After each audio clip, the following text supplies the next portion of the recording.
Good. Hey guys. the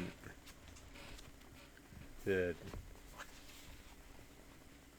they going to be getting back into the book the again.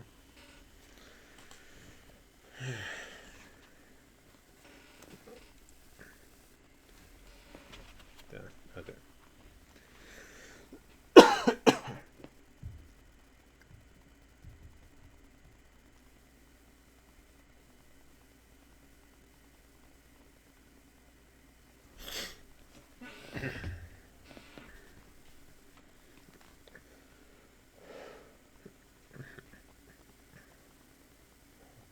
Raw fitness truth. Soreness is a terrible indicator of a good workout. To be honest, there's a lot of debate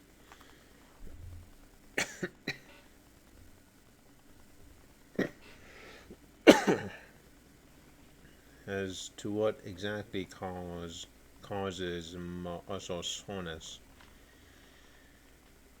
We know there is some inflammation and some muscle damage, but otherwise, we really aren't too sure. Any exercise or routine outside of your normal training can cause soreness. I train my body with weights on a very regular basis, and at an advanced level. But if I were to go swim for a mile, I can assure you how I'd be sore the next day. Does does this mean that the swim stimulated more strength and muscle growth than my regular weight training workouts? No, then not at all. So, soreness does not mean you stimulated progress toward greater muscle development. If you are sore to the touch, or the soreness lasts longer than 1 or 2 days, it is likely that you over applied intensity and trained way too hard. Applying too much intensity will not get you to your goals faster. It will get you there much more slowly. On the other hand,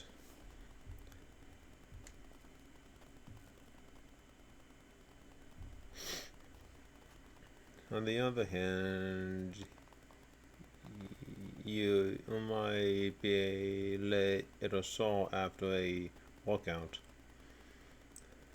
That is okay. Just be aware that long lasting excessive soreness is not a good thing. The only way to tell whether a workout is effective is your progress. Plain and simple. Are you getting stronger? Are your muscles more defined?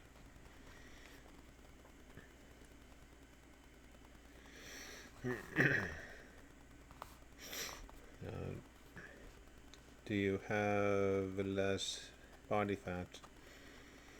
If the answers are yes to our questions, then congratulations. You are training effectively. If your answers are no, then I am sorry to tell you that what you are doing is not walking, regardless of, regardless of how sore you get.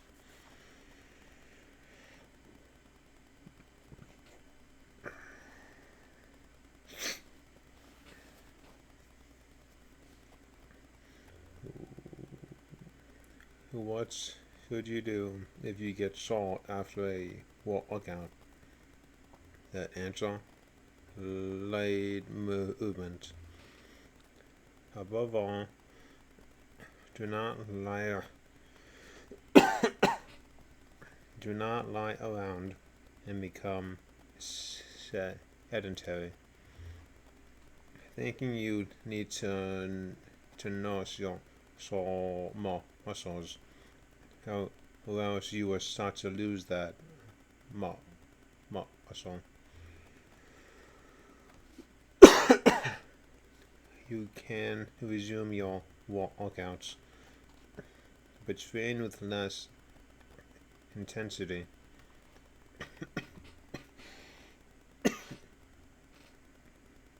With lighter resistance and greater frequency. For example, low intensity exercise actually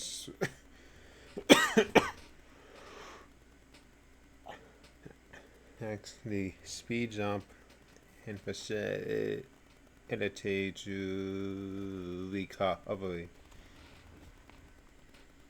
People do not go to the gyms to sweat, get a pump, feel their muscles burn, get sore, or burn calories. Instead, patrons went to learn skills and to practice these skills.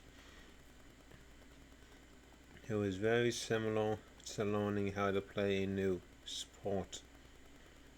If you wanted to learn how to play basketball, you wanted to learn how to play baseball, you wouldn't just get on the field and and and swing it like mad, trying to burn calories and get sore. You would practice and learn the skills necessary to play the game properly. Then the attitude started to shift around exercise. the skill of the skill of exercise becomes an afterthought, and the side effect of looking fit became the main focus. It wasn't about learning how to squat perfectly. It became about getting the legs sore. It wasn't about perfecting the lifts anymore. It became about looking like you could lift. Although I completely understand the preoccupation with looks. That is the main reason that I started working out, and it's the unintended consequences of this attitude that have made working out less effective and much less safe. Here is a good example of what I am talking about. Thousands of Americans taking up running every single year in the pursuit of fat loss. Most of them are almost complete beginners, and the rest of them haven't run consistently for years. They just pick up and decide that that's it. I need to get in shape. And then go outside and start running. The goal is not to run well at all. The goal is to sweat and burn calories. Running is a very complex skill that requires daily practice to perform properly. When people haven't run for years and they decide it's time to run, it takes months or years of proper running practice, correctional exercises, and stretches to get them to be able to run efficiently. If these people get out and start running with the intent of just sweating, then form and technique no longer matter. Even worse, they run to fatigue because they just want a workout.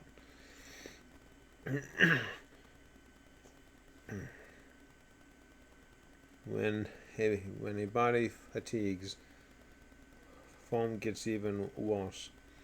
This is why running causes thousands of injuries a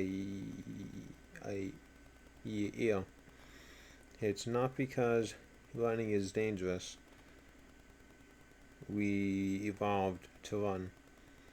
Rather, it is because bad running is dangerous.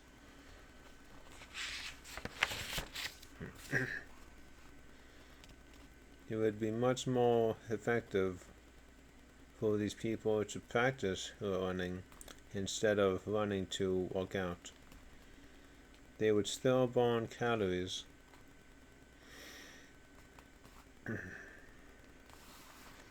but they would also greatly reduce risk of injury. Over time, they would slowly perfect how they ran to the point where they could simply run for a workout. The same is true for resistance training. I've never heard a gym member say, I want to learn how to squat properly. Instead, it was, I want to get a good workout to get fit. This is a huge mistake. Starting off with that mentality means people value soreness, sweat, and perceived effort above all else. It means that form really is just an afterthought. If only these people understood that practicing exercise would get them far better and longer lasting results.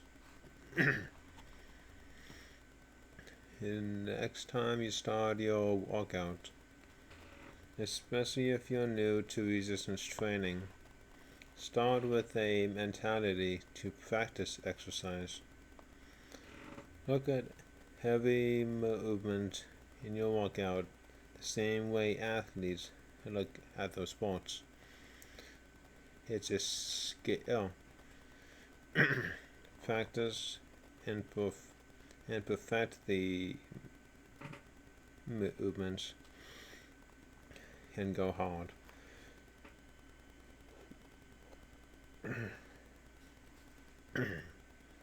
But never so hard that your form breaks down and you lose skill. You will find that workouts are more enjoyable if you don't beat your body up so much, and your body will progress more consistently. Well executed and connected movement produces better results than poorly executed and disconnected movements. even if the intensity is lower, practice don't work out.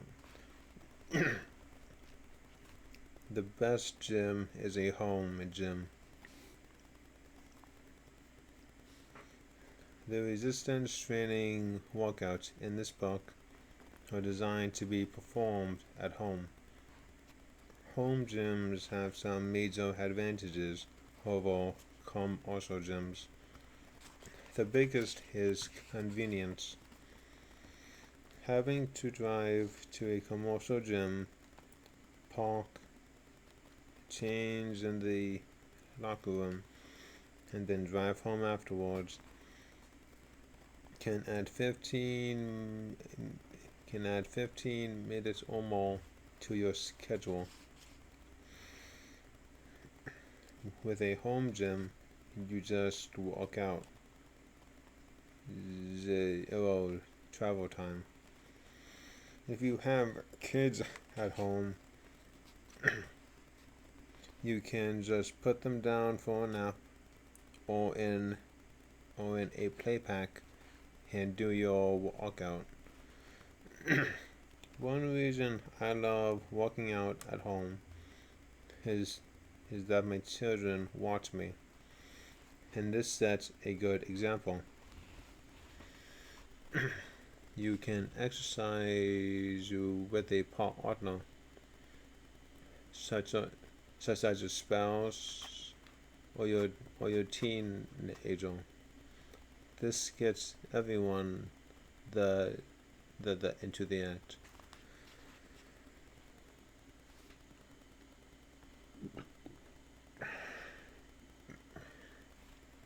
Another advantage is in the comfort. At a commercial gym, you are around other people.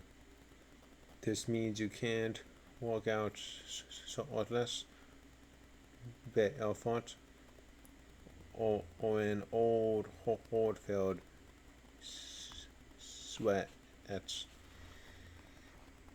At home, you can wear whatever you want.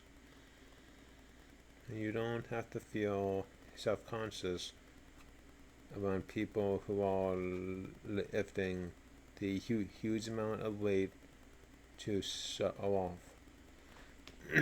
At home, you can also blast whatever music you want. Music is motivating and has a significant effect on how well you work out. In a study published in 2010, researchers found that when people listen to faster music, it motivated them to increase the intensity of their workouts. Music can really fire up your workouts. You can also yell while you're deadlifting. Perspire all over your own equipment and not have to worry about other people's sweat and germs. And you can walk right into your kitchen after you lift to eat a post-workout meal. You might think that one disadvantage of home training is the lack of the huge variety of equipment. But guess what? That really isn't a disadvantage unless you get bored without tons of variety.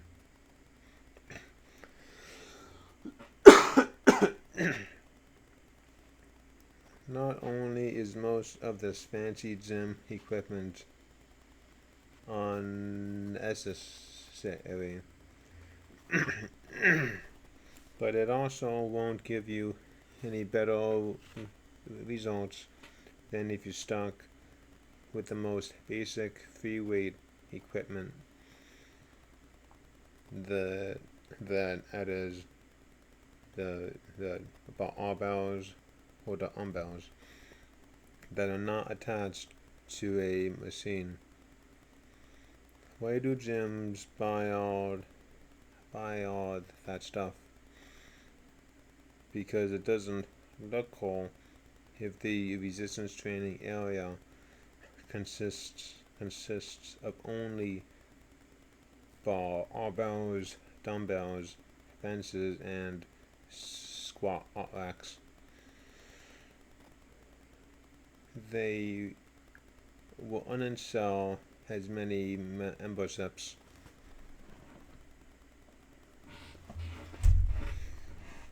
The top 5 best exercises for every body part are either entirely free weight exercises or mostly free weight exercises. These exercises include barbell squats, the deadlifts, bench presses, overhead presses, rows, walking lunges, barbell curls, and tricep extensions. All of which you'll learn to do in this book. Due to their muscle and strength building power, they're also amazing metabolism boosters and fat burners. So all in all, home gyms are the best. And in my experience, people who work out at home are much more consistent.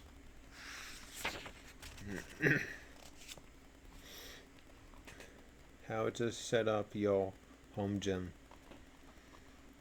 Since I started doing resistance training at age 14, I have mostly worked out at home.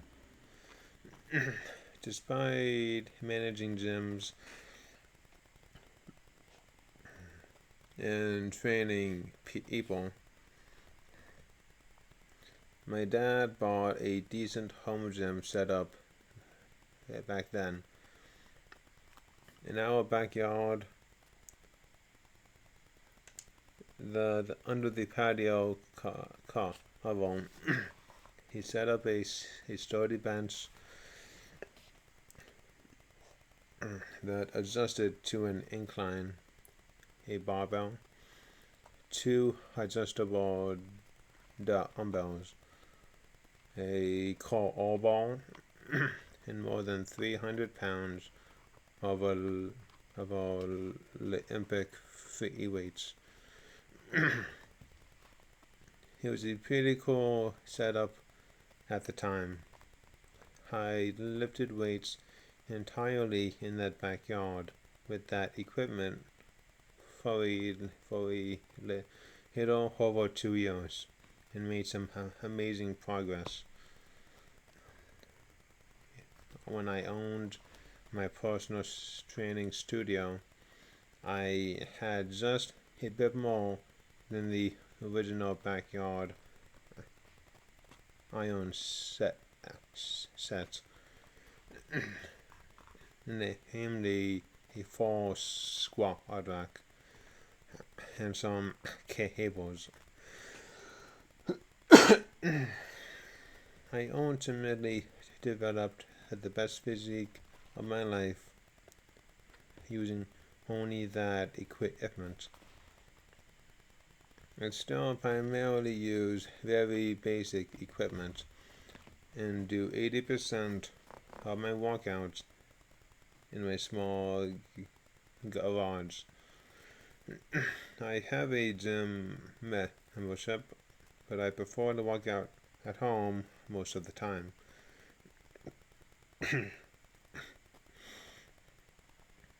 Here is all you need to set up a great home gym.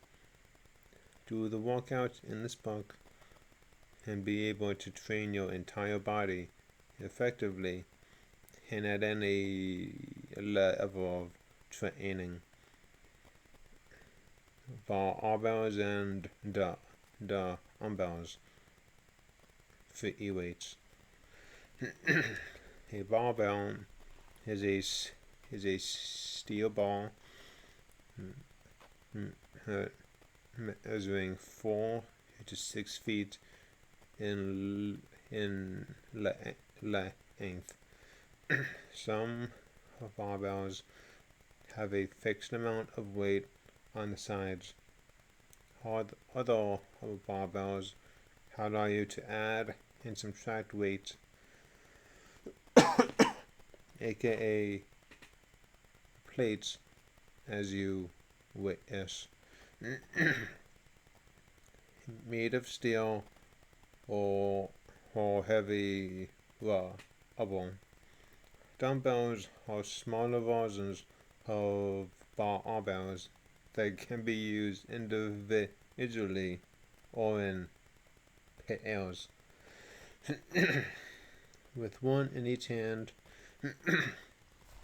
it's a good idea to purchase a set of dumbbells of varying poundages so that you can progressively increase your resistance when working out.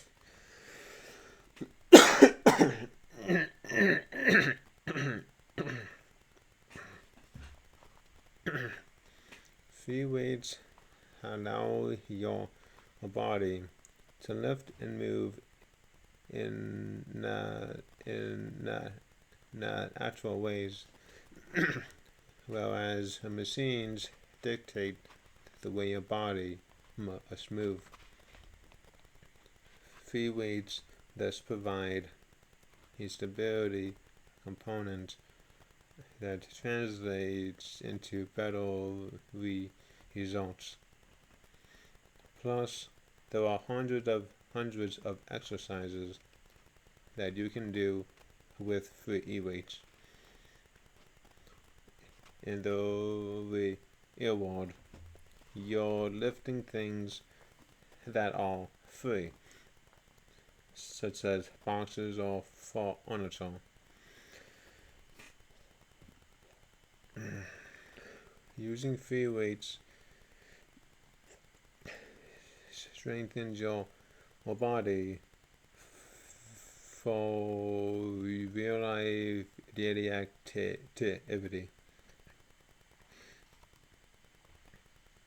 A squat rack. This is a steel apparatus that lets you do weighted squats safely, as well as other forms of exercises, such as bench presses.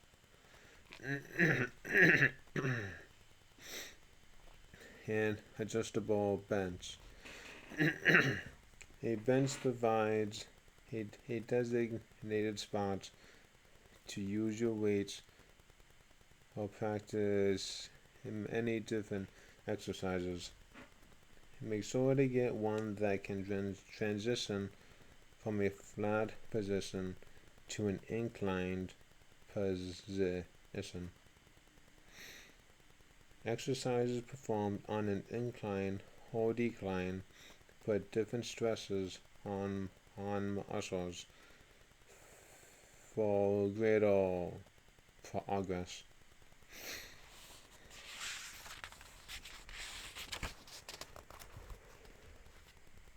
A calf block. This is a small raised platform on which you can do calf raises to develop, stretch, and shape your calf muscles. Alternatively, you can use a stair on your staircase. This works just as well. A stability ball. This tool is a soft, lightweight ball that ranges in diameter and is designed to stretch and develop the abs, which are part of the body's core. More on stability bars on page 111. A sturdy box. This piece of equipment is simply a stable box or platform on which you can perform step-ups.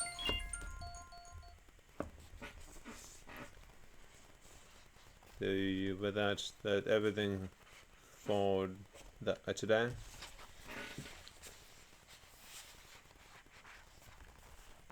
I thought they're getting closer to halfway, at least. I thought, but with that said, that till the next time.